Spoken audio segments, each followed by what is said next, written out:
excited for winter. This guy gets it. Yeah, the next comedian coming up is actually the reason why all this is happening. Katy, Ipock.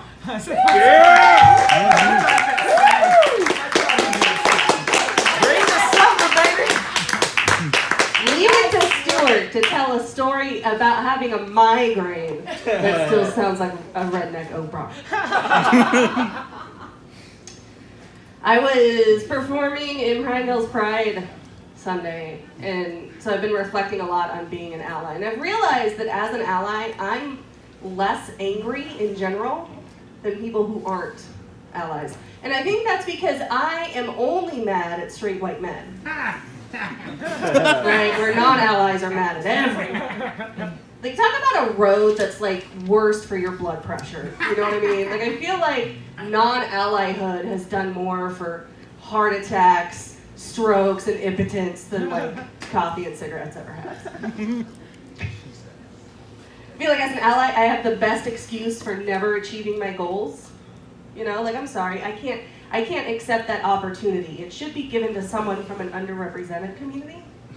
I really should just be in bed in my underwear playing World of Warcraft. I would be a horrible ally if I took it. Excuse me, but I can't accept that gig. I really shouldn't be standing out in the hot sun in the middle of a redneck town at a pride event, melting and drenched in sweat. You really should be uplifting voices from your own community. But I will definitely help promote and support your event while I'm in bed in my underwear playing World of Warcraft. And no, I will not be going to that particular place because somebody said something racist there once and they shouldn't be supported. So I'm going to boycott them by staying home, in bed, in my underwear, playing World of Warcraft. Being an ally sometimes feels a lot like being the fan of something nerdy. Like, I wear anything I can to show people that I'm into it. I'm proud to learn the language and show it off in the drive-thru. And weird antisocial bully bros like to beat me up just because they aren't a part of the fandom. Like, the only difference is in high school that was considered normal. Now that's called a felony. So, like, you can't give me a swirly and take my lunch money now, you little bitch. Come on, motherfucker. No Star Trek fans? I knew that was a reach, yeah.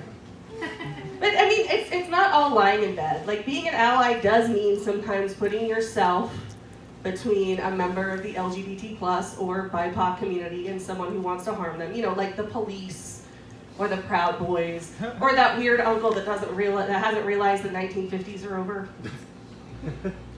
I was actually targeted by the Proud Boys once, and all they did was put rocks in my tires, which is such small town bully bullshit, you know. Because anything other than that, and they would have had to look a loud fat woman in the face. And we all know that they hate doing that. Fat privilege, baby, hang out with me. They never get within 40 feet of a fat woman because they know exposed belly fat makes them faint. Oh. Superpower. Woo. It does feel weird having to identify as an ally. It's almost like we assume every person we see is a complete asshole unless they say otherwise. Like, I feel like it should be the opposite. Like, instead of putting stickers in windows that say, all are welcome here, why don't just the super Proud Boys put stickers in their windows that say, I'm a gaping asshole who hates everyone who doesn't look like me because I have my own inferiority complex. Honestly, that would be a lot less stickers, which would be less plastic, better for the environment. And honestly, I kind of prefer to know where not to go. And, like, it might be easier for the bros to understand. Like, because let's be honest, they barely understand bathroom signs, right? But you don't see us putting those signs everywhere. Like, don't piss on the table, don't piss on the counter, don't piss on the bartender. No, you only go piss here. They understand that.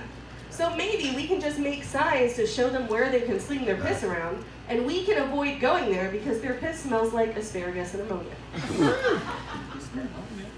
I don't have any pent-up rage at all. Right? It's okay. It's okay. I'm guessing my light's coming soon. No. I went through that fast. Oh. I had to tap dance last Friday. We had a show at Silver Moon, and we had like a technical issue, and they decided to try to fix it in the middle of the show. And so as I was hosting, I had to eat up time for almost 20 minutes, just standing up there, like trying to remember jokes off the top of my head. I was told it was a flex. I don't know. I know we asked about winter. Are you guys happy that it's summer? Yeah. Who said no? Y'all Me? heat fans? Right? Fuck the heat. I hate the heat. I think that's just because I'm a big girl. You know, like being a fat I like girl in the the summer fall. is kind of like being a piece of Spam on a skillet.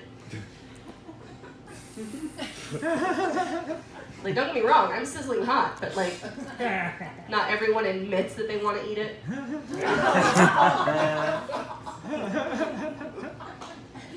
I am a little bummed that the rain is over. We had a nice spring, which was kind of like a first for Central Oregon. I don't remember a spring like that. And it gave me an excuse to do one of my favorite things, which is sitting at home watching Netflix and knitting. Are there any knitters here? We got one. Just because your eyes are glazing over. I get it. I understand. Because knitting is a lot like anal sex. If you've never done it before, it makes no sense to you. But once you do it, you're pretty hooked. When I first started knitting, my stitch was really tight. Couldn't get a needle in there. But now that I've knitted for a few years, my stitch is loosened up. Like, it's not a loose gauge, you know what I mean? Like, it's a good gauge. It's not a super tight gauge. It's not a super loose gauge.